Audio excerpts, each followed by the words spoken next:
3 identical boys vanished beneath the wide branches of the dying elm tree. One moment, they were laughing in the front yard. The next, the street was silent. No tire marks, no broken fence, not even a footprint on the soft earth. The house stood still after that. Neighbors moved away. The windows stayed dark. For 30 years the place kept its secrets. No answers, no bodies, just a memory sealed behind the walls.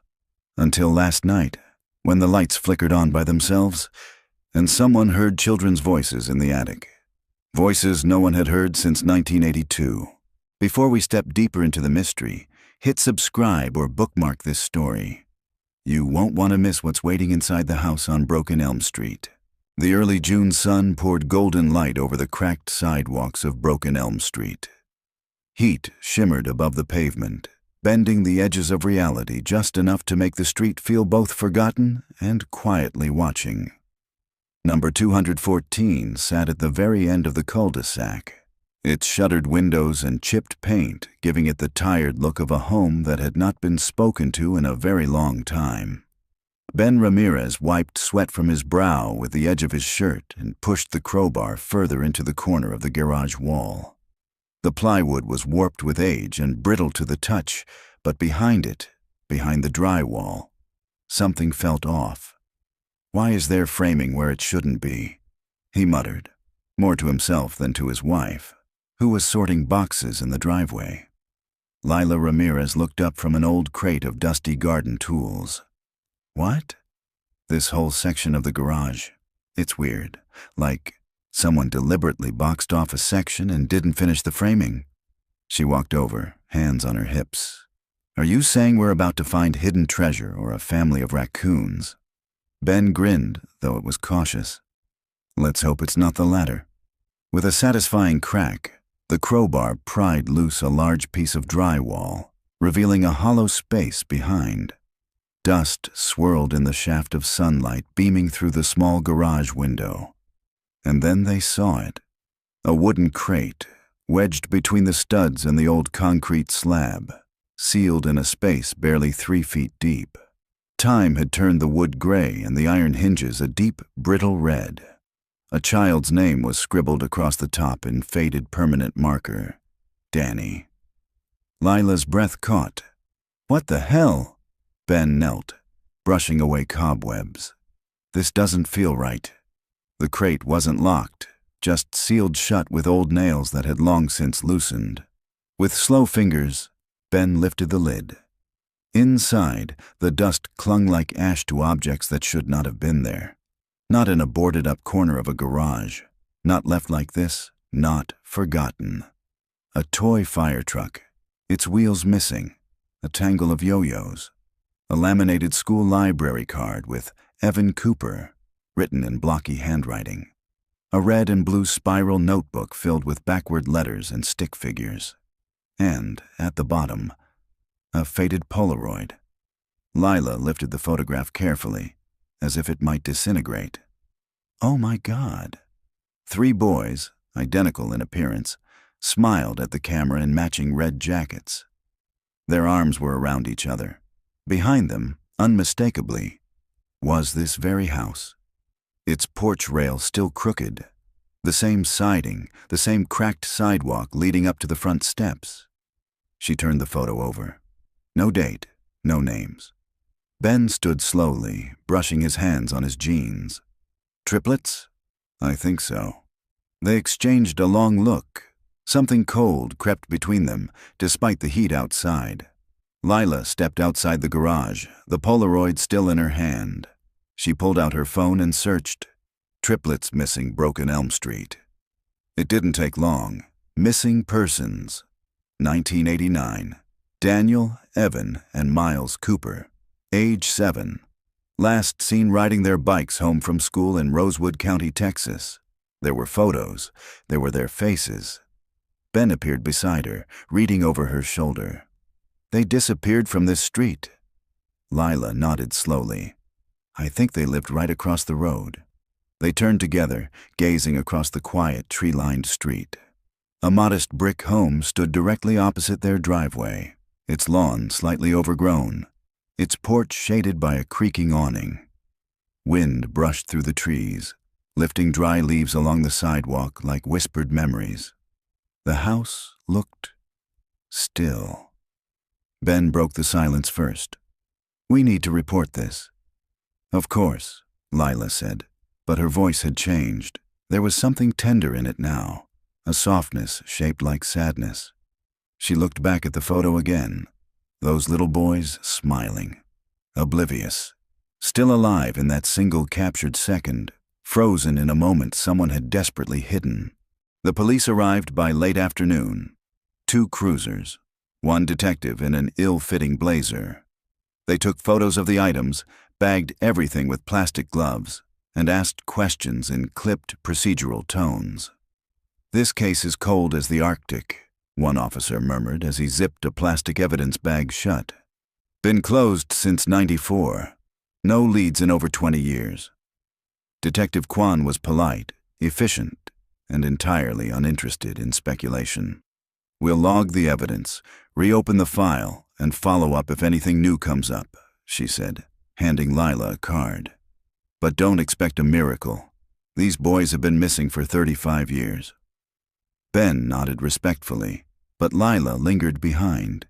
She stared at the wall, the space where the crate had sat, hidden behind insulation and studs. Who put it there? Why these things? Why this house? After the officers left, Ben began sealing up the wall again. Lila didn't help. She just stood in the driveway, staring across the street. The porch light flicked on at the brick house across the road. A figure sat quietly in a rocking chair. She hadn't noticed him before. That evening, as twilight melted into soft orange along the rooftops, Lila pulled up the missing persons article again. She read every word, every paragraph. She learned their names: Daniel, Evan, and Miles Cooper. 7 years old. Last seen near the corner of Broken Elm Street and Willow Lane at 4:12 p.m. A neighbor said they were riding bikes and laughing. Another claimed they never came home from school at all. The case was labeled non-suspicious disappearance, then later escalated to suspected abduction. Their mother had been quoted in a newspaper from 1990. She was still in town. She had never moved. "I just want someone to remember their faces," she said. "They didn't just disappear. Someone made them disappear." Lila closed her laptop. The photo sat beside her on the nightstand. In it, the middle boy, Evan, had a gap between his front teeth. Miles had grass-stained jeans. Danny, in the middle, held a bent stick like a sword. They looked alive, and now they were ghosts in her garage. The next morning, Lila walked across the street. The woman who answered the door was older than in the photos, of course. Her hair had gone white at the temples, but her eyes were the same, sharp, observant, gentle, in a way that comes only from heartbreak so deep it folds in on itself. "Yes?" she said, peering through the screen door. "Elaine Cooper?" Lila asked. The woman hesitated, then nodded. "My name is Lila Ramirez. My husband and I just bought the house across the street." Elaine's expression didn't change. "We were doing some renovations," Lila continued, her voice catching. "And we found something, some things, a crate behind the wall in the garage." Still, Elaine didn't speak. "There were children's items inside," Lila said, "and a photograph of 3 boys." Now, Elaine opened the screen door. "You should come in," she said quietly. The living room was dim but clean. A fan spun slowly overhead. Floral wallpaper peeled slightly in one corner. On the mantel sat 3 identical silver frames, one for each son. Each held the same school portrait. A round face, dark eyes, identical toothy grins. Time had not been kind to the prince. The colors had faded, but not the faces. Elaine sat down across from Lila, her hands folded in her lap. "May I see it?" she asked. Lila reached into her bag and pulled out the Polaroid. Elaine took it with steady hands. Her face didn't change at first, just a long silence that seemed to stretch the length of the room. Her eyes scanned the photo over and over again, as though the boys might say something new if she just stared long enough. "This was the day before," she whispered. "That's Miles in the front. He always stood like that. And Daniel." Her voice caught, but she continued. "He picked out those jackets. They said red was their superhero color." She brushed her thumb across the edge of the photo like it might warm under her touch. "I had this exact picture. I thought it was lost." "It was behind a wall," Lila said gently. "In a crate, with some of their things." Elaine looked up. "In that house?" Lila nodded. Elaine closed her eyes. "For years I used to walk past that house, trying to remember who lived there. I never thought to check it after Vernon Hale died." "Vernon Hale," Lila echoed. "He was the man who lived there back then. Older gentleman, kept to himself mostly. Lost his wife before we moved in." Lila felt her pulse quicken. "Was he ever investigated?" "No," Elaine said quietly. "He had an alibi, and he was respected." She stared again at the photo. "But I always wondered. He had this dog, Brutus. My boys loved that dog. Sometimes I'd see them petting it on the sidewalk, even though I warned them not to talk to strangers." She looked up sharply, with a kind of calm clarity that sent chills through Lila's spine. "Mrs. Ramirez, that wall was sealed deliberately. Those items were not forgotten. They were hidden." Elaine Cooper did not sleep that night. She had left the photograph on her bedside table, face up, staring into the ceiling. Her hand kept drifting toward it through the dark, her fingers grazing its edges like it was an ember she could reignite with touch alone. The boys' smiles haunted her in a way they hadn't in years. Not because they were gone, but because for the first time in 3 decades, she no longer felt so certain they were. Gone, that is. At 3:17 a.m., she stepped outside, barefoot, into the garden behind her home. She'd stopped planting years ago, after the roses failed to bloom on what would have been the boy's 10th birthday. Now it was mostly weeds and the stubborn remains of lilies that refused to die, no matter how long she ignored them. She knelt in the dirt and placed the photograph beside her. "I told everyone," she whispered. "They weren't just lost." The wind rustled the fence. A dog barked faintly in the distance. Elaine stood, and for the first time in 15 years, began to pull weeds from the earth. By mid-morning, Lila and Ben returned to number 214, still overwhelmed by what had been found. The house felt different now, heavier. Every creak of the floorboards, every groan of the pipes, seemed like whispers left behind by people who were never supposed to be forgotten. They sat in the dining room with coffee mugs neither of them touched. "We have to help her," Lila said quietly. Ben exhaled. "I just don't know how. We gave everything to the police. What else can we do?" "We can't pretend we didn't find that," she said, gesturing toward the garage with her eyes. "You saw her face. That photo was taken here. There's something about this house that no one ever looked hard enough at." Ben rubbed his hands over his jaw. "I mean, we could look up Vernon Hale. Figure out who he was, what happened to him." "I already did," Lila said. She turned her laptop around. "Died in 2002. Stroke, no children. There's not much on him. But I found his will." Ben raised an eyebrow. "His will?" She nodded. "Filed at the Rosewood County Courthouse. It's public record. He left the house to a niece, someone named Mary Laughlin. She sold it 5 years later to a rental company, which then left it vacant until we bought it. So Mary Laughlin might know something. She's not in Texas anymore," Lila said. "Moved to Maine in 2008, but I'm going to call her." Ben looked at her. "Are we sure we should be the ones doing this? I mean, this is the police's job, isn't it?" "They had the job 35 years ago, and they didn't find anything," Lila said, sharper than she meant to. "If it were our kids—" Ben held up a hand. "Okay, you're right.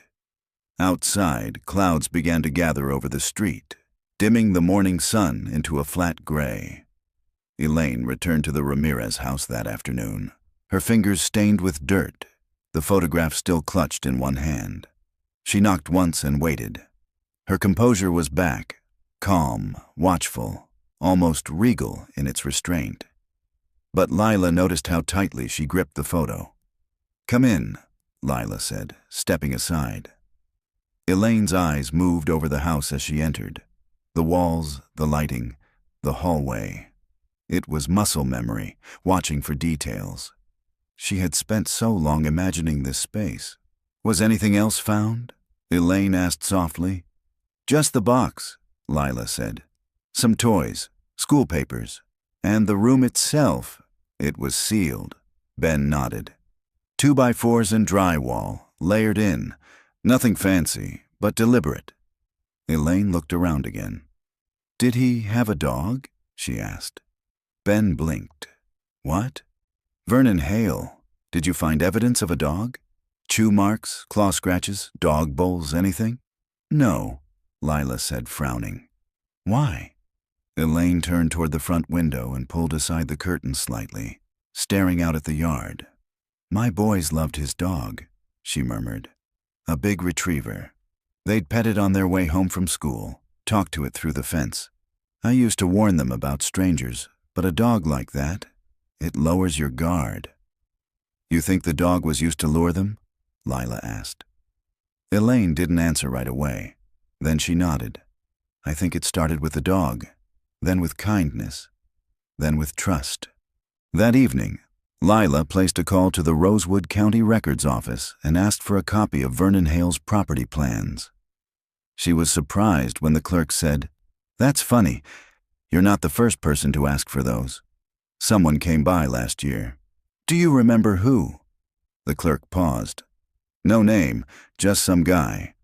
Wanted blueprints of the garage for a restoration project. Paid cash for the printouts." Lila scribbled a note. "Is there any record of who Hale's caregivers were before he died?" she asked. Probably under his medical records. I'd have to check if that's publicly accessible." Lila hung up with more questions than answers. Later that night, when the house was quiet and Ben was asleep, she sat on the living room floor with a flashlight and examined every inch of the remaining garage wall. At the baseboard behind the shelving, she found something small. A scuff mark, pale gray against the wood, almost gone with time. She leaned closer. It wasn't a scuff. It was a name, scratched in with a nail or sharp object. Evan. Elaine stood in her kitchen early the next morning, steeping tea in a chipped mug. The garden was behind her, where the soil had been freshly turned for the first time in decades. She still hadn't planted anything, but she intended to. For the first time in years, she intended something. The knock on her door was soft. She opened it to find Detective Sarah Nolan standing there. Her blazer wrinkled from the morning humidity, her eyes cautious but kind. "Mrs. Cooper," she said, "I'd like to talk." Elaine held the door open. They sat at the kitchen table, tea for one, silence for both. "I saw the photos," Nolan said, "and the evidence from the Ramirez house, the boys' belongings, the Polaroid. And now, new markings found in the wall." Elaine raised her eyebrows. "So you believe me now?" Nolan sighed. "I believe something happened in that house. What exactly, I don't know yet." Elaine folded her hands. "Vernon Hale. He wasn't just some grieving old man. There's more." "We've reopened the case," Nolan said, "unofficially. Cold cases don't always get much attention, but there's enough here to justify a search warrant for the property." "I already searched it," Elaine said quietly. "For years, in my head, over and over." Nolan looked down at her notes. "You said the boys were last seen on their bikes. Were those ever recovered?" Elaine's eyes hardened. "Number." "The bikes disappeared with them." Nolan nodded slowly. "Then I want to dig. Beneath the garage, under the foundation, if necessary." Elaine blinked. "Why?" Because in 2001, Nolan said, a similar disappearance happened 2 towns over. Another old man, another child, never found. That man also died of a stroke. And guess what we found in his garage last year? Elaine leaned forward. A pair of shoes, children's size, buried in concrete under the water heater. The following day, construction permits were fast-tracked. Nolan brought in a forensic unit under the guise of structural inspection. The Ramirez couple agreed to allow the dig. A slab of concrete was removed near the back corner of the garage. They found nothing. At first, then, just beneath the dirt, buried in plastic wrap and old cloth, they found a crumpled lunchbox. Red metal, rusted. Inside, a pair of socks, a Pokemon sticker, a folded note that read, "Please don't tell Mom I took the dog treats." Evan Elaine sat on the steps of the house, holding the lunchbox in both hands, like it was a living thing. The sun was setting behind her, bleeding gold through the trees of Broken Elm Street. For the first time in 35 years, the street felt like it might breathe again. Elaine stood at the edge of the Ramirez garage, the earth still torn where the forensic crew had left off, the outline of the foundation cracked and incomplete. In her gloved hands, she held the lunchbox again, lighter than she remembered, as if memory had added weight to it over time. It had been red once, fire truck red. Daniel's favorite. She remembered Evan begging for the same one at the store just so he could match. But this one, she was sure, had belonged to Miles. He was always the quiet one, the one who didn't fight to be seen, but who left notes everywhere. She turned it slowly in her hands. It smelled like rust, dust, and old apples. Lila stood nearby, watching her carefully. "Do you want to sit?" she asked softly. Elaine shook her head. "If I sit, I might fall apart." Later that afternoon, Detective Nolan returned with 2 small evidence bags. In one, a faded Pokemon sticker. In the other, the folded note. Elaine stared at it through the plastic. "Please don't tell Mom I took the dog treats. Evan." It was written in red crayon. The letters were uneven, tilted. Evan had always rushed through things, always scribbled. "It's real," Elaine said, voice barely above a whisper. "It's his." Nolan gave her a minute before speaking. "We're going to bring in a ground-penetrating radar unit. Scan the entire yard, under the house, the surrounding areas." Elaine nodded. "You think they're buried?" "I think someone hid something," Nolan said. "And when people hide things, it's because they don't want them found." The next day, Elaine brought a small box from her attic. It was unmarked, tucked between 2 cartons of Christmas ornaments and old tax records. Inside were dozens of photographs, neatly organized by year. The boys' lives captured in film. Birthdays, bike rides, first days of school.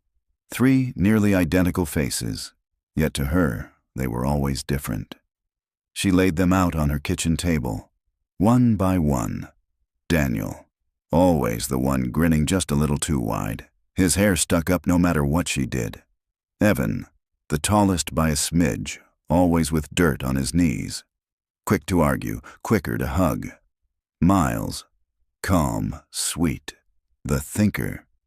His favorite thing was reading comic books upside down. She stared at the final photo, taken 2 weeks before they disappeared. All 3 of them standing in the driveway, helmets on, bikes ready, grins as wide as Texas. A gust of wind stirred the edge of the photograph. Her eyes narrowed. In the far background, barely visible behind the trees, was the corner of Vernon Hale's house, and next to it, unmistakably, the tall silhouette of Brutus, the golden retriever. And just behind him, half concealed by the front porch post, a man's shape, thin, pale shirt, standing perfectly still. Elaine picked up the photo, heart thudding. She had never noticed it before. Meanwhile, Lila was on the phone with the Rosewood County Clerk's office. "Yes, I'm still trying to track down next of kin records for Vernon Hale. Any caregivers, medical aides, hospice workers, anything. She paused as the woman on the other end typed. "There's an entry," the clerk said. "A man named Ralph Mason, listed as a part-time aide in the final 6 months before Hale's stroke. No formal license on file, which is odd." Lila's pen froze. "Do you have an address?" "Just a P.O. box. It's outdated." Lila scribbled it down anyway. "Anything else unusual?" she asked. "Well, not sure if it matters, but Mr. Hale's death certificate had a discrepancy. He was declared deceased at home by a neighbor, but the coroner noted signs of a prior fall, one that likely happened a few days before the stroke. Was it investigated? Number natural causes were listed. No autopsy was performed." Lila thanked her and hung up. "Ralph Mason," she murmured to herself. The name had a hollow sound. That evening, Lila walked across the street again. Elaine answered the door, holding the photo with the blurred background figure. "I think this is him," she said without preamble. "Vernon and Brutus and maybe someone else." Lila looked closely. "That's your boys on the bikes?" Elaine nodded. "The morning they disappeared." Lila hesitated. "I found a name, Ralph Mason. He was Vernon's aide in the months before he died." Elaine's eyes flicked toward her, dark and wide. "Was he investigated?" No one mentioned him in the original report." They sat down at Elaine's dining table. Lila spread out the documents she'd collected. Elaine spread out the photos. Piece by piece, they built something, a shape, a pattern, maybe even a truth. The next morning, the GPR team arrived at the Ramirez property. Long, slender equipment swept over the yard, the garage, and the concrete slabs near the foundation. Ben watched from the front steps, arms crossed, tension written in the way he bounced one leg silently against the railing. Detective Nolan stood near the garage entrance, reviewing the scans as they loaded.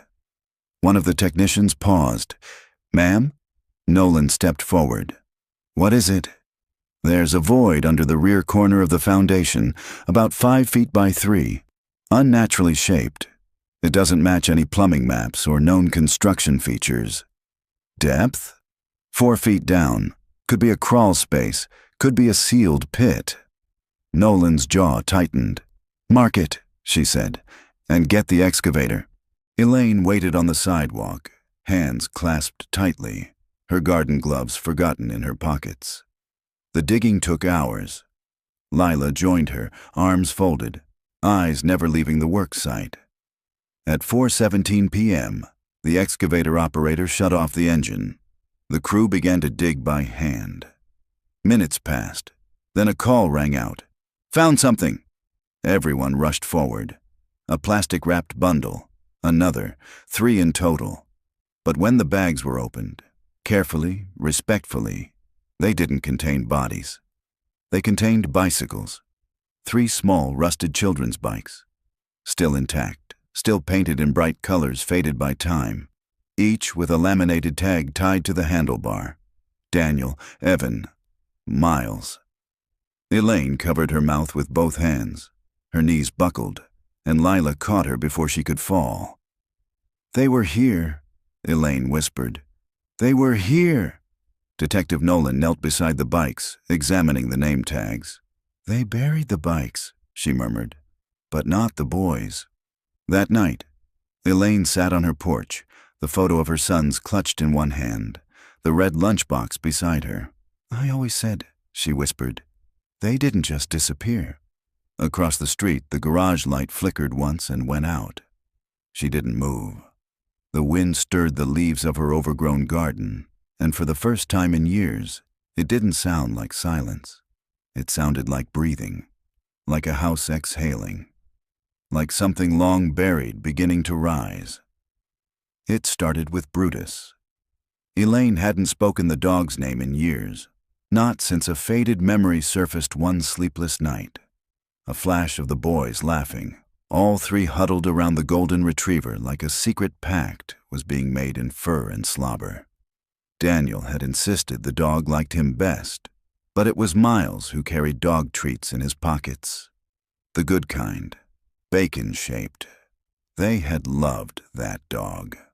More than anything on the walk home from school. More, perhaps, than they feared what their mother had told them. Never follow strangers, not even if they have a dog. The discovery of the bikes was front-page news the next morning. Breakthrough. In 1989. Triplet disappearance. Bikes found buried in suburban garage. Elaine didn't bother reading the article. The photo said enough. A blurry shot of the rusted bicycles laid out on a tarp, their plastic name tags dangling, faded by time but unmistakable. Even the colors of the bikes had survived, blue, red, and yellow. Daniel, Evan, and Miles. Ben and Lila tried to stay out of the spotlight. Reporters called their home, knocked on the door, even staked out the driveway, hoping to get a quote. But Lila only ever said one thing: "We just want answers for Elaine." Detective Nolan came by early that afternoon. She parked down the street and walked to Elaine's front porch with a notebook in one hand and a photograph in the other. "I found this in Vernon Hale's personal items at county storage," she said, handing it over. "Taken about a year before your boys disappeared. That's Brutus, right?" Elaine looked down. The dog stared out from the photograph, tongue lolling, eyes wide and trusting. He sat obediently next to Hale, who held the leash in one hand and a plastic grocery bag in the other. "That's him," Elaine confirmed softly. "Same spots on the ears. According to veterinary records," Nolan continued, "Brutus was put down the same month your boys vanished.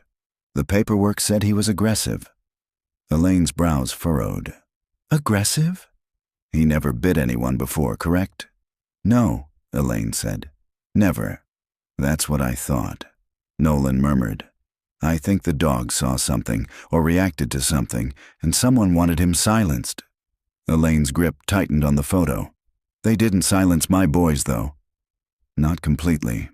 That night, Lila found herself scrolling through newspaper archives again, looking for anything she may have missed. A name, a thread, a pattern. What she found was a 1990 obituary for Vernon Hale's wife, June Hale, and an odd note buried in the column. Preceded in death by her son Matthew, age 3. Lila sat up straighter. Hale had a son. The article didn't elaborate. No date of the child's death, no cause listed. Just a single line, as if someone didn't want to talk about it. She clicked deeper, digging through county birth and death registries. Matthew Hale, born 1957. Died 1960. Cause of death, accidental drowning. No further information. But that was the year Hale stopped teaching. Lila wrote the name down and circled it. Elaine returned to the Ramirez house the next morning. Lila met her at the door with coffee and weary eyes. "I found something," she said. They sat at the dining table again, the same place where the Polaroid had first been passed between them. This time, Lila handed her a printed copy of the obituary. Elaine read it twice. Why would he keep that secret? She asked. Why not mention his son? Maybe he lost more than just a child that day, Lila said. Maybe it broke something in him. Elaine traced her finger over the name. Matthew. Or maybe he wanted another chance, she whispered. Lila looked at her sharply. You think that's why he took them? Elaine's eyes were steady. 3 boys, all the same age his son would have been, all in one place. He didn't just want a child. He wanted a replacement. Lila swallowed. Then what happened to them?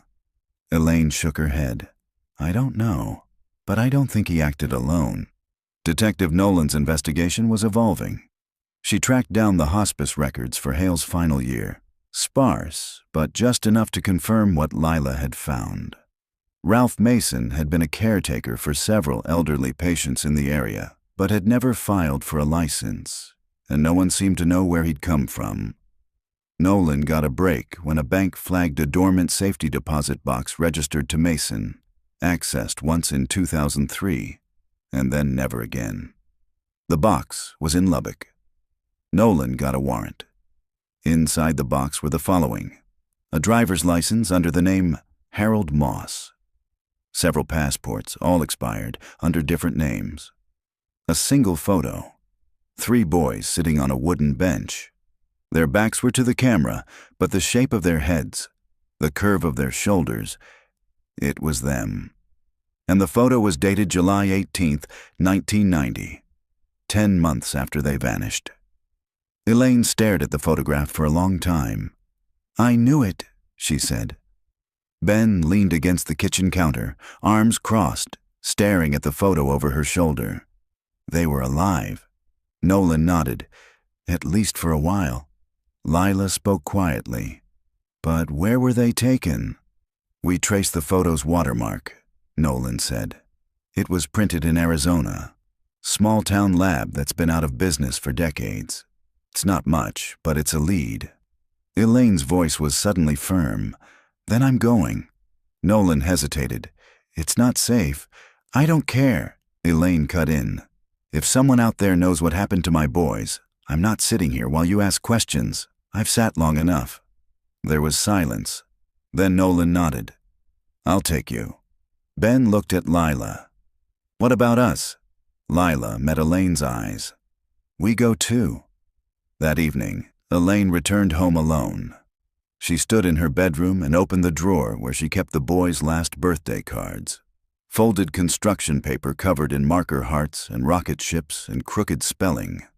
She ran her hand over them gently, then reached behind the drawer and pulled out something no one else knew she kept: a lock of hair. 3, actually. 1 from each of her sons, taped inside an envelope labeled only with the date, March 12th, 1989. She had cut them after a particularly chaotic bath night. The boys had laughed so hard that Miles got soap in his ear and started to cry, until Daniel farted in the tub and made everyone laugh again. Elaine smiled at the memory. Then she packed the envelope. If they found something in Arizona, she wanted DNA ready. Back at number 214, Lila wandered into the garage one more time before bed. She flicked on the light. The patched section of the wall looked no different than the rest now, but she could still feel where the secret had once lived. The bikes, the lunchbox, the name Evan carved into the wood. She walked over and placed her hand on the wall. There was something under the paint she hadn't noticed before, a faint outline, like faded crayon. She stepped back and grabbed a flashlight. Angled in the right light, the shape came through. It was a crude drawing, a stick figure, then 3 more, a dog beside them and a tall shape behind. Written beneath it all in shaky letters, "We're not supposed to go." The drive to Arizona was long and mostly quiet. Elaine sat in the back seat, the envelope with the boys' hair samples tucked in her purse, clutched like a lifeline. Detective Nolan drove, eyes steady, always scanning the road like she didn't trust it to stay still. Lila rode shotgun, her notebook on her lap, filled with questions. They didn't speak much, only when necessary. Hotel reservations, gas stations, what time the sun would set. But the silence wasn't uncomfortable. It was waiting, like a breath not yet released. It was late afternoon when they arrived in Pine Bluff, a withered town near the edge of the Arizona border. Old signs clung to sun-bleached posts, and pickup trucks lined the streets outside shuttered diners. The kind of place that had a single gas station and 2 churches across the street from each other. Nolan pulled up to a building with faded paint and a cracked wooden sign, Tanner's Photo Lab. Closed. "This is it," she said, "where the boy's photo was printed." Elaine opened her door slowly, as if the ground might shift beneath her. The inside of the shop was dusty, untouched for years. A for lease sign hung crooked in the front window. Nolan had prearranged access with the property owner, who met them there, an older man in work boots and a trucker hat, who looked like he hadn't shaved since the photo lab closed. "I used to come in here with my daughter for school photos," he said. "Tanner was a quiet guy. Nice, but odd. Do you remember him having customers who paid in cash? Nolan asked. The man nodded. Pretty much all of them. This was before card readers and Square apps. Do you recall anyone printing pictures of kids? Around 1990?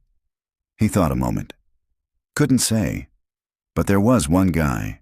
Came in a few times over a couple years. Always alone. Always with the same old-school camera. One of those boxy black ones. Do you remember what he looked like?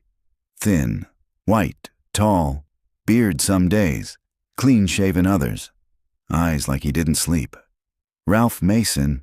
Nolan asked. The man's brow furrowed. That name sounds right. Why?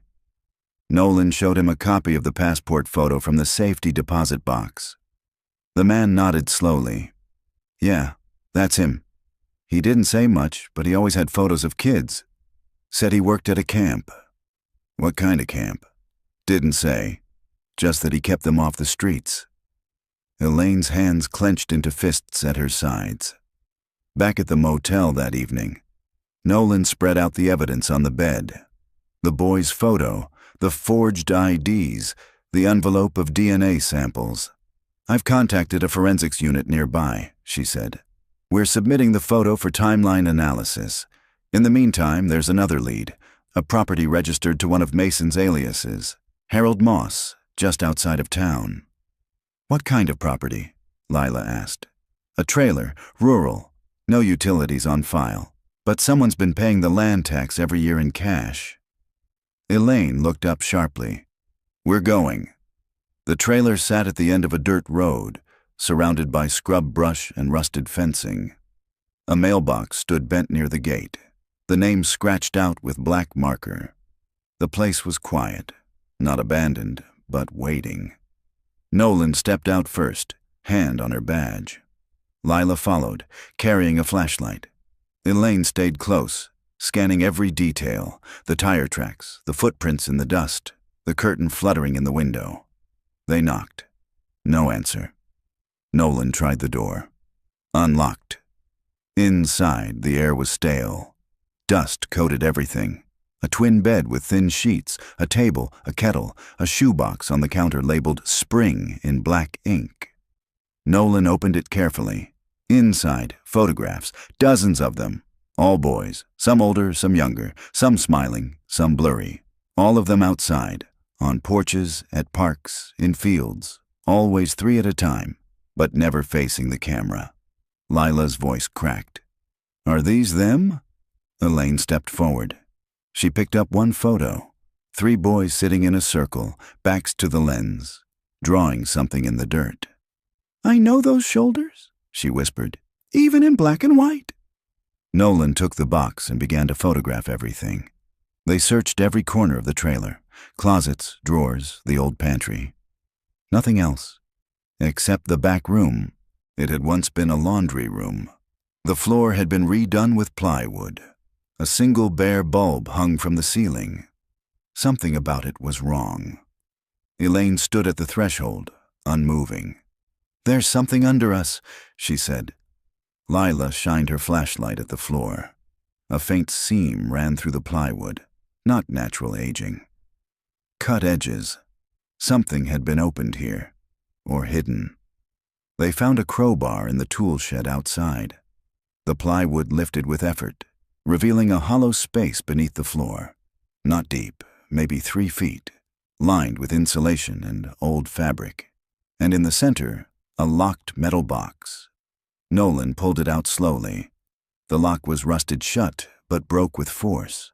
Inside, 2 journals, tied together with twine, a child's drawing, 3 stick figures and a dog, 1 figure with X's over the eyes, and an envelope labeled Cooper Boys. 1989. Elaine opened it. Inside were 3 small bracelets. Faded plastic beads, the kind you buy at a dollar store. Each with a name spelled in clumsy letters. Daniel Evan Miles. Elaine sank to her knees. They kept them, she whispered. They kept their names. That night, Nolan read through the journals. They weren't written by Vernon Hale. They were Ralph Mason's. The first entry was dated September 22nd, 1989, 2 weeks after the boys vanished. They're settling in, still scared. Especially the youngest, Miles. He hides when I enter the room. Vernon says it will pass, that children need structure. Daniel asks for his mother at night. Further entries described a strict routine. Meals, reading, prayer, outdoor time, rewards and punishments. Drawings as therapy, only supervised outdoor play. Evan ran toward the fence today. Vernon slapped him. I told him it was too hard. He said they need fear to stay loyal. The last entry was dated July 19th, 1990. The youngest is gone. Vernon buried him under the shed. I wanted to leave. Vernon said it would be my fault if the others got taken. He said they are his now. Nolan stopped reading. No one spoke. Elaine simply sat at the table, staring out the window.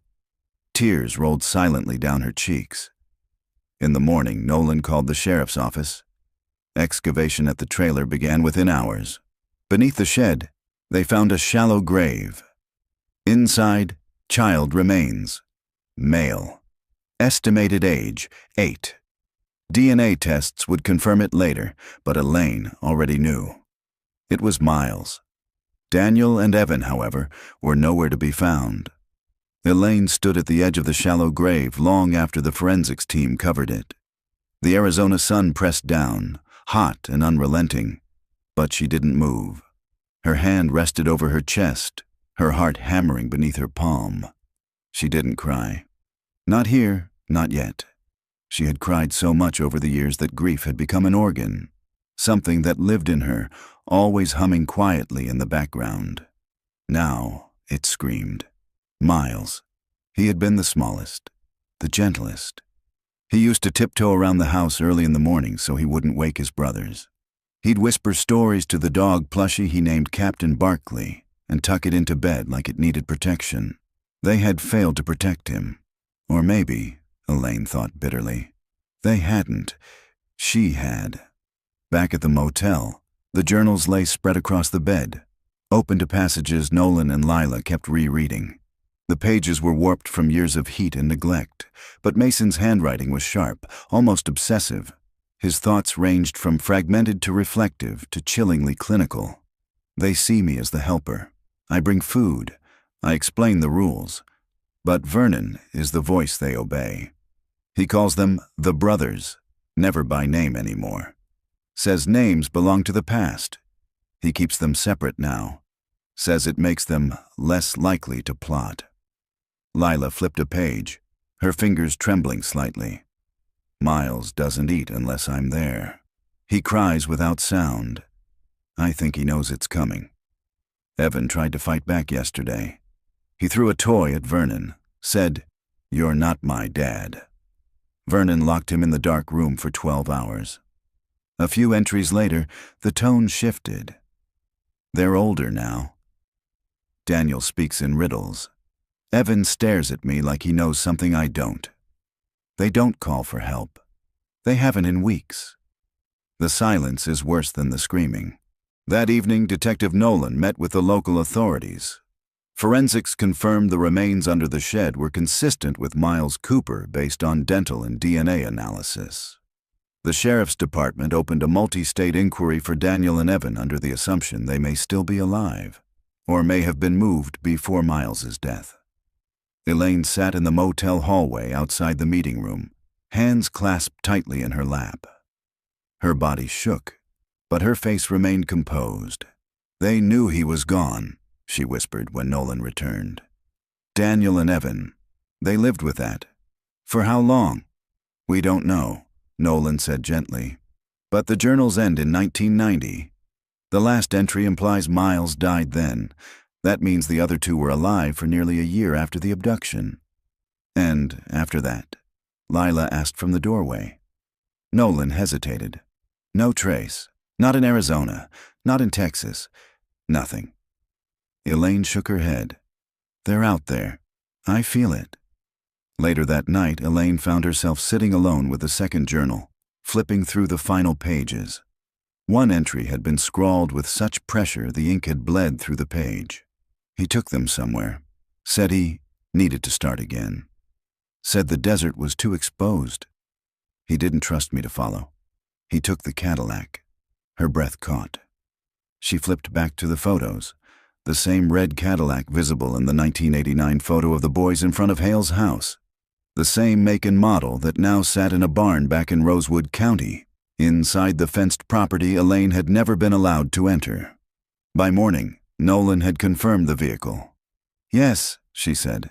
"The car's still registered to Vernon Hale's estate. It was never impounded, just left in a storage barn next to the main house." "Can we search it?"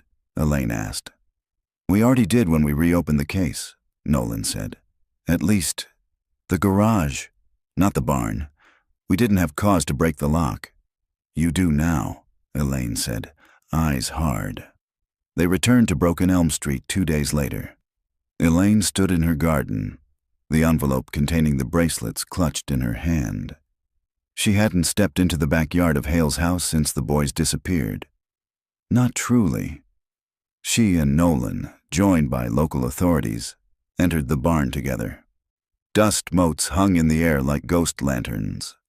The red Cadillac Eldorado sat in the center, a canvas tarp draped lazily across it, faded but intact. Nolan approached slowly, flashlight in one hand. The trunk had been pried open years ago, but no one had looked beneath the lining. Ben, standing nearby with a crowbar, stepped forward at Nolan's signal. He pulled up the lining. A creak, then silence, then the thump of wood against metal, a hidden compartment. Inside, 3 school ID cards, partially burned but legible. Daniel Cooper, Evan Cooper, Miles Cooper, and beneath that, a small torn photo. 2 boys, perhaps 11 years old, standing on a beach, one with a dog, one holding a book. Elaine gasped. "It's them," she whispered. The photo was scanned and digitally enhanced.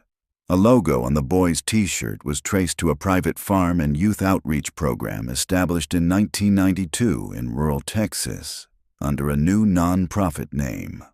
The founder, Howard Fielding, retired teacher, former colleague of Vernon Hale at Oak Ridge Elementary School.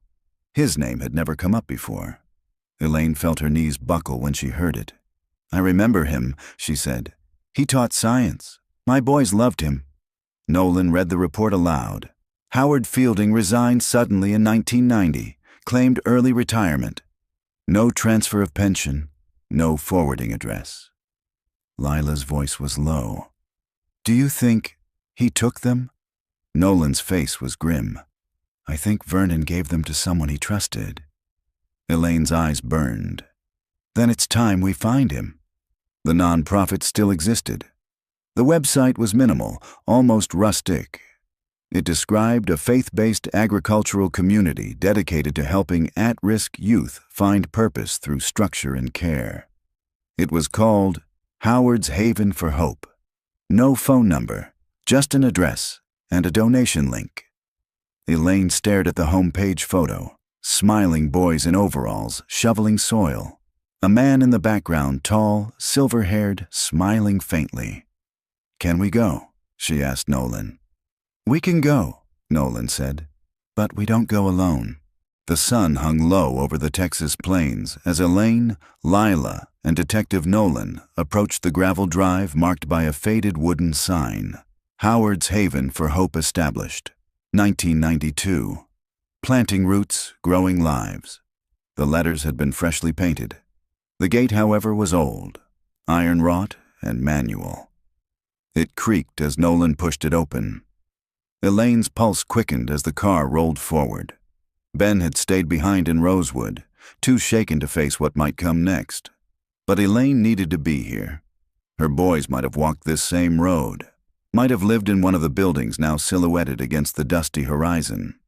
They passed a pasture where boys, teens mostly, shoveled soil into long rows. From a distance, it looked wholesome. Simple, but Elaine had lived long enough to know that even silence could wear a mask. Nolan parked near the main building, A two-story farmhouse with sun-faded curtains and potted plants on the porch. A woman greeted them at the door, clipboard in hand. "Welcome to the Haven. I'm Sister Marla."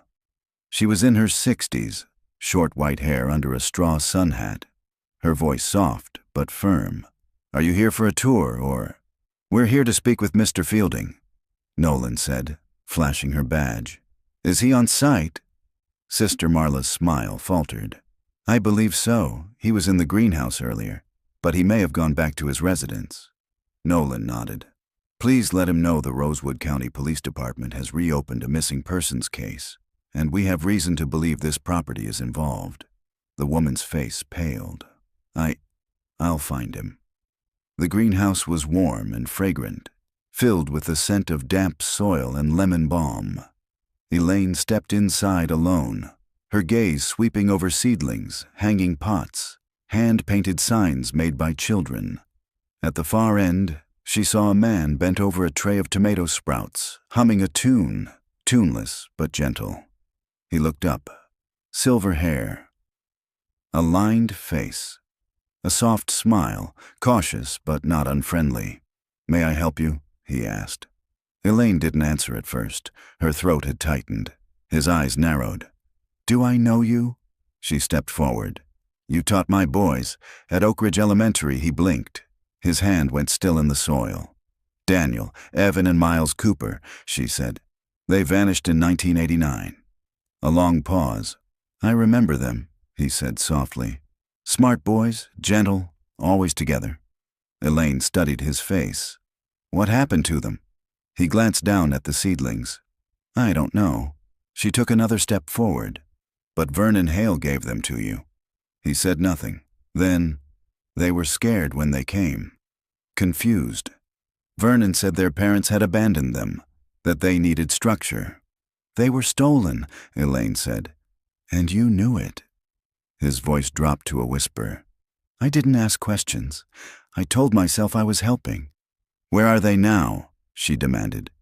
"Where are my sons?" Howard looked up at her, and for the first time, his voice cracked. "I can take you to one of them." They followed him in silence to a smaller house behind the greenhouse, more private, well kept. Wind chimes clinked in the doorway. Inside was a man in his 30s. Dark curly hair, warm brown skin, muscular frame. He stood over a stove, stirring something in a pan. When he turned, Elaine's knees buckled. His eyes, his smile. It was Daniel.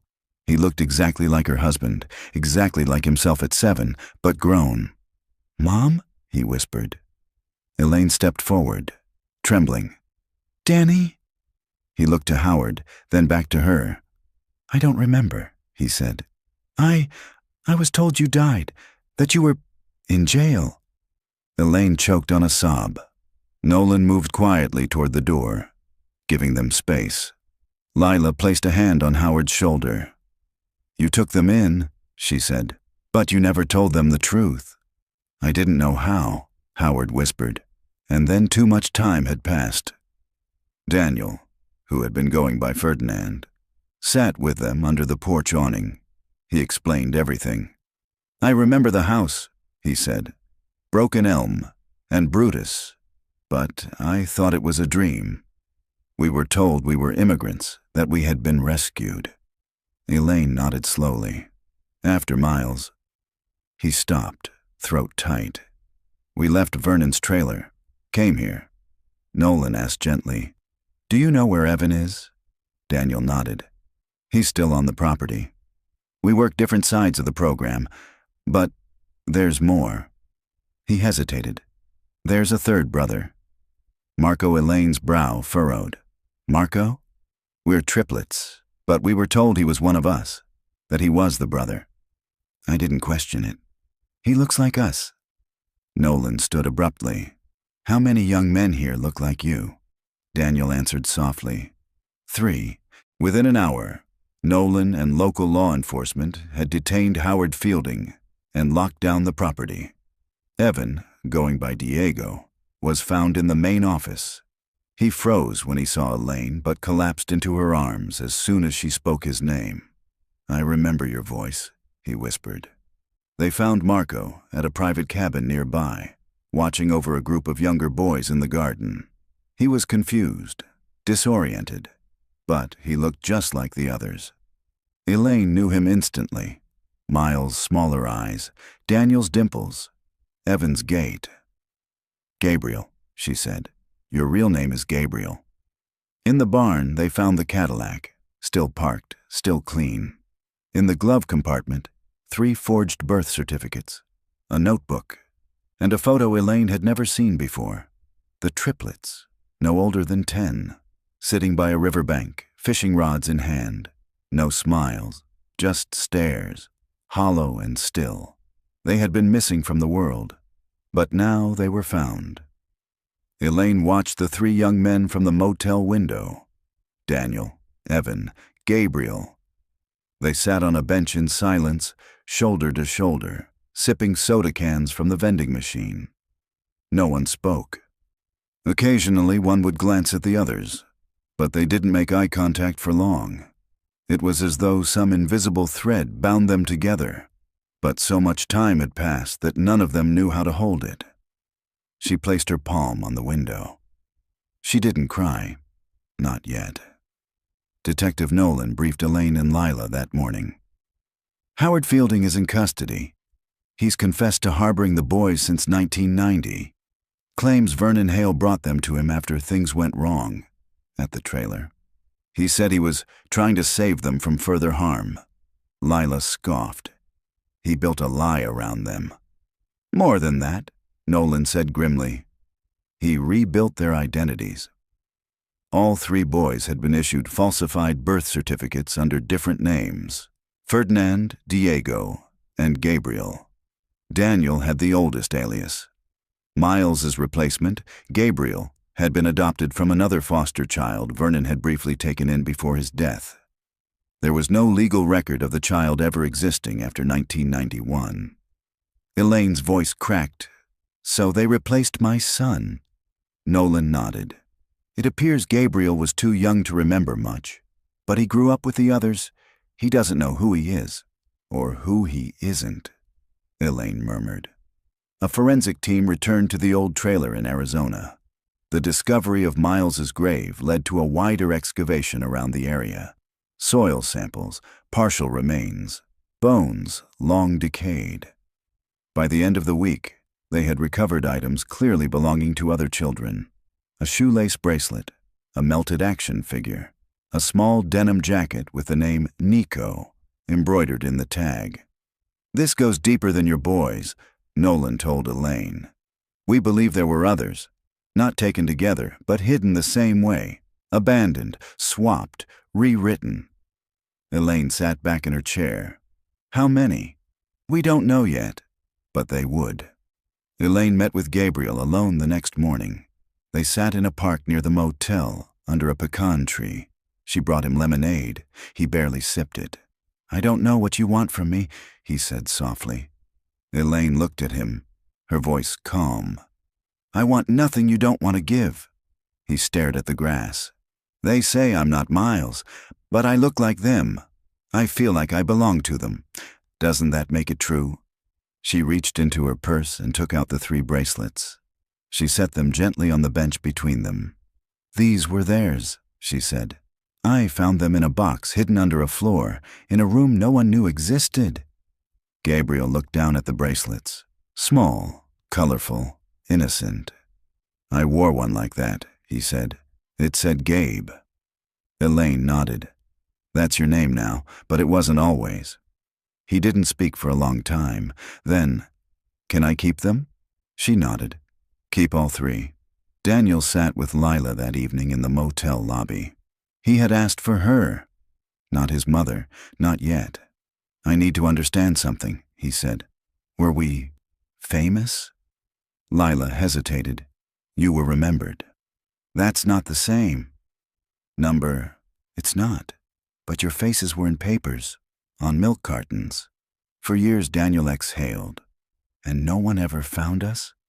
You were hidden carefully. You were given new names, new birthdays, new parents, people who buried you inside a new story. Daniel looked up. So who am I now? She gave the only answer that felt honest. Who do you want to be? He thought about it for a long time, then said, Daniel. Evan found Elaine in the motel courtyard. She was watering a planter filled with dying flowers, old habits. I remember your laugh, he said. It used to shake the kitchen. Elaine turned slowly. And I remember yours, she said. It always came after Daniel's, like an echo. He nodded. I didn't forget you. I never stopped looking for you. They stood in silence, not needing more. She handed him the watering can. He took it. Gabriel underwent a voluntary DNA test. The results came back. No biological relation to the Cooper family. The news fractured him. I don't know who I am, he whispered to Nolan. I was Miles. Now I'm... No one? Elaine stepped in quietly. Number, you were loved by Daniel and Evan. You were raised as a brother. That makes you mine in every way that counts. He cried for the first time. She didn't stop him. The forensic team released their full report on Vernon Hale's and Howard Fielding's activities. At least 5 sets of unidentified child remains across 2 locations, a documented network of forged paperwork and relocation, possibly extending to other states. Mason's journals confirmed at least 3 other transfers, whose identities were never known. Fielding pled guilty to conspiracy, unlawful detainment of minors, and obstruction of justice. He would likely die in prison. Elaine did not attend the sentencing. Let him fade, she said. Let him rot, nameless. 1 month later, Daniel, Evan, and Gabriel moved into a rented house near Rosewood. Together. They didn't speak much about the past, not yet, but Elaine visited every Sunday. She brought food, sometimes photos, sometimes silence. All were accepted. Gabriel started going by his birth name again, Nico. Nolan found a long-lost birth certificate buried in the Texas foster system. He had been placed with Vernon Hale briefly as a toddler, then vanished. Now he was real again. Elaine stood once more in her garden, digging into the soil with gloved hands. She planted lilies, 3 of them. For Daniel, for Evan, for Miles. Nico stood beside her, holding the watering can. I think I want to be a teacher, he said. She looked up, surprised. He smiled. I want to help kids feel safe, like I never did. Elaine nodded. That would be the best thing you could do. And together, they watered the roots. The last time Elaine had flown, it had been for a funeral. This time, the plane lifted into a golden sky as she sat between Lila and Detective Nolan, her hands wrapped tightly around a paper cup of water, her fingers trembling only slightly. They weren't returning to Rosewood just yet. Arizona still held one more name, one more loose thread, and Nolan refused to leave it dangling. Ralph Mason. While Howard Fielding had cooperated fully in exchange for a lighter sentence, he'd admitted only vague details about Mason's final movements. He left after Vernon died, took one boy with him, the quiet one. I assumed he was Daniel, but I never saw him again. The records traced Mason to a P.O. box in northern Arizona. For a long time, it went cold, until a recent property transaction surfaced under one of Mason's old aliases, Harold Moss. A 20-acre compound outside a ghost town called Bitter Ridge. Remote, unregistered, fenced. Nolan called it a last known shadow. They drove through empty highways and sun-bleached rock formations. The further they went, the less the GPS could help them. Cell service dropped. The road narrowed to dirt. Maybe it's just an old shack, Lila said from the passenger seat. A dead lead. Elaine said nothing. Her eyes stayed on the horizon. When they reached the compound, it was nearly dusk. It looked untouched, like time had abandoned it. A rusted trailer, a small barn, a satellite dish hanging by a thread, and one man sitting on the porch, legs stretched out, hands resting on his knees. He stood when the car approached. Thin, gray-bearded, eyes like steel marbles. Nolan stepped out first. "Ralph Mason?" The man didn't flinch. "Depends who's asking. I'm Detective Sarah Nolan. This is Elaine Cooper." He looked at Elaine. His jaw twitched. "Cooper," he said quietly. Elaine stepped forward. "You knew my sons," she said. He didn't deny it. "I knew a lot of boys," he said, "some louder than others." They sat around a scarred wooden table inside the trailer. The air smelled of dust, tobacco, and old metal. A fan oscillated in the corner but did little to fight the heat. "I didn't hurt them," Mason said flatly. "That was Hale. I just kept them alive." Elaine's hands clenched. "You kidnapped them. I protected them from a worse fate. You hid them from their mother." He looked at her. "And what would you have done if you knew the truth? How would the world have treated 3 boys who forgot how to talk, who didn't know their last name anymore?" Elaine's voice didn't rise. "I would have tried," she said. "I would have loved them." Mason looked away. Nolan slid a photo across the table, a still from the youth compound. Daniel and Evan sitting side by side. "This one," she said. "You took him. You took Evan." Mason's lip twitched. "He wouldn't stop screaming," he said. "Even after Miles died. Hale told me to silence him, but I ran. I took him, tried to give him a new life." "You gave him a lie," Elaine said. Mason turned to her. "And still, he's alive." In the barn, they found records. Names, dates, false documents. But more importantly, they found a box of drawings.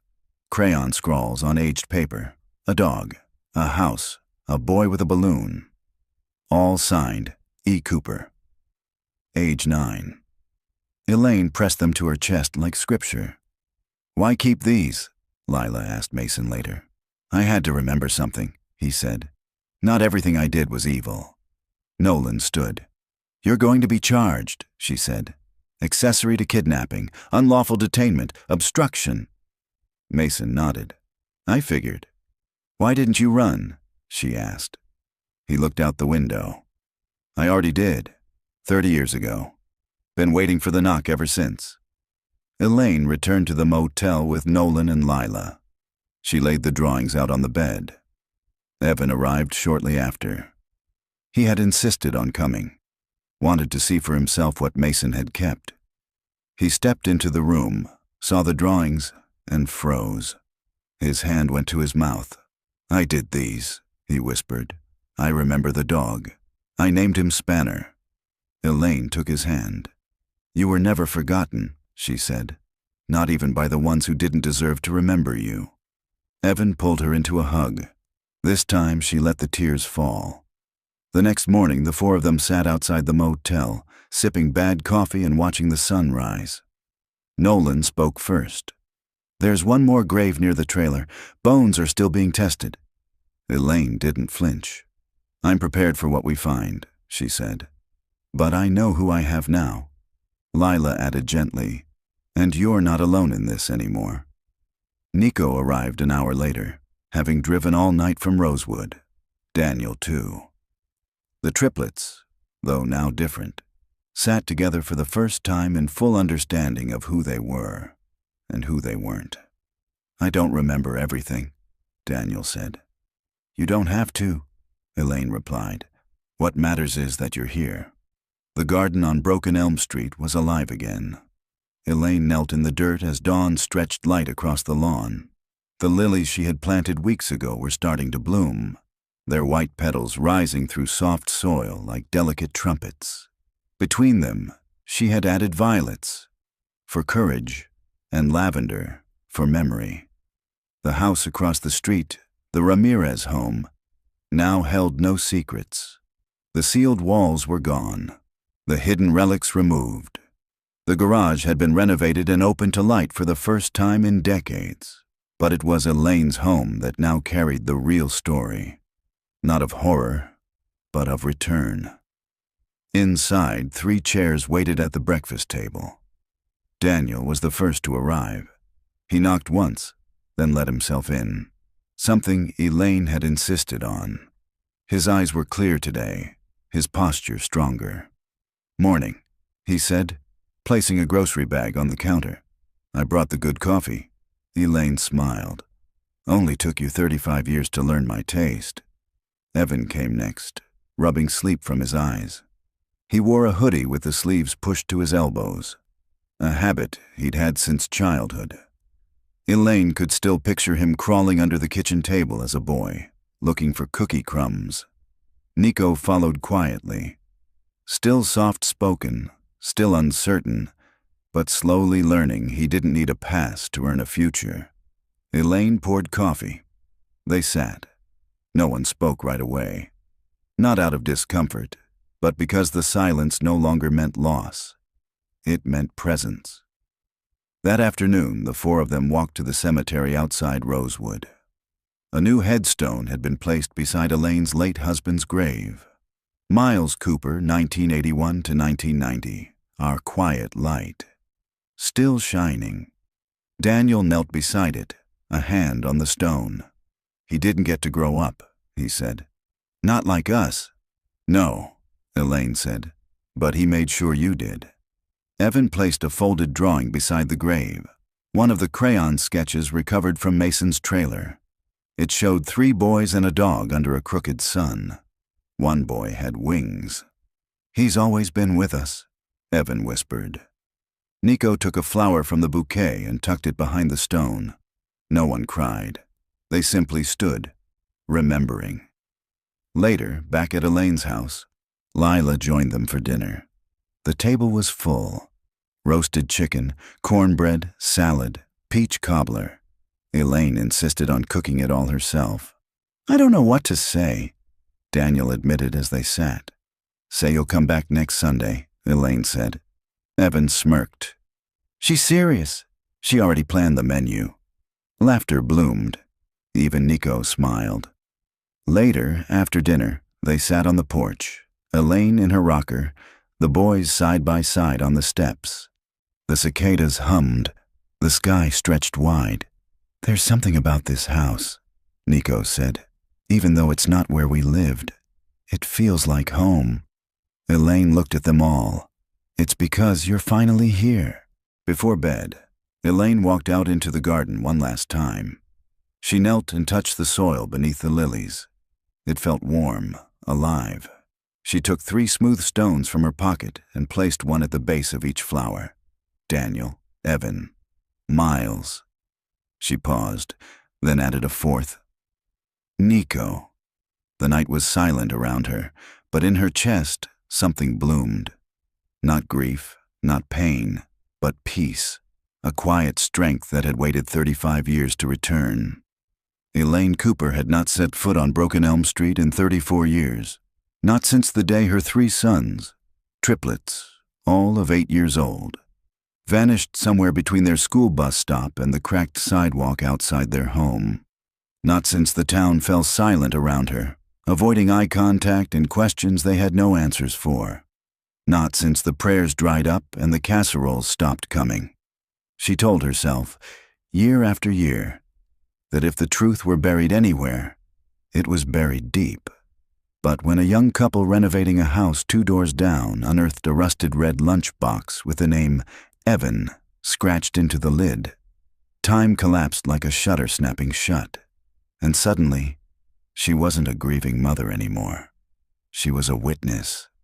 And someone, somewhere, had always known the truth.